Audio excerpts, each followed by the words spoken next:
Okay, we talked about in a previous section a little bit about the 80-20 rule, but now I want to talk about it kind of a little bit in a bigger light. The one guy that really is pushing this, and I think he's 100% correct.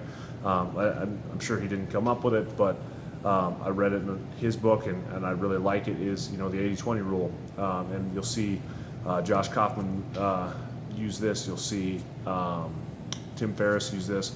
Basically saying that 80% of something you'll use 20% of say Brazilian Jiu-Jitsu 80% of the time, and I really believe that. I think it's the majority of the case, especially once you drill it down to size of guys and skill of guys. So what do I mean by that? If I am a white belt or a blue belt, I want to look at white belt, blue belt matches, things like that, and notate, okay, how are these guys winning? What sweeps are these guys doing? Things like that.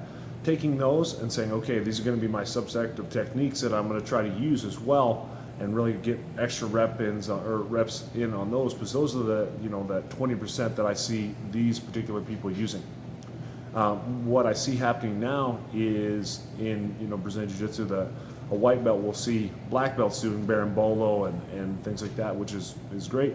I've seen guys have really good success with that, especially at the smaller weights.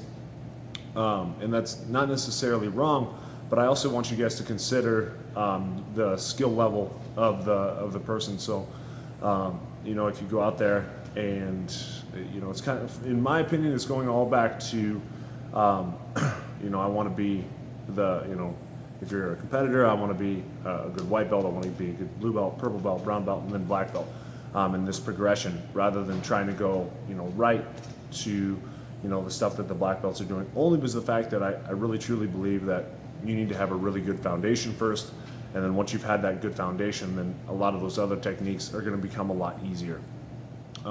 Sometimes when you start going for those harder techniques, they are certainly fun to do, but sometimes they don't quite click. And then when you're trying to do them in practice as well, somebody that you're going with other new folks, and maybe they don't know how to fall, they're not falling correctly, and things just don't really work out quite right. So my suggestion with this one would be that you start looking at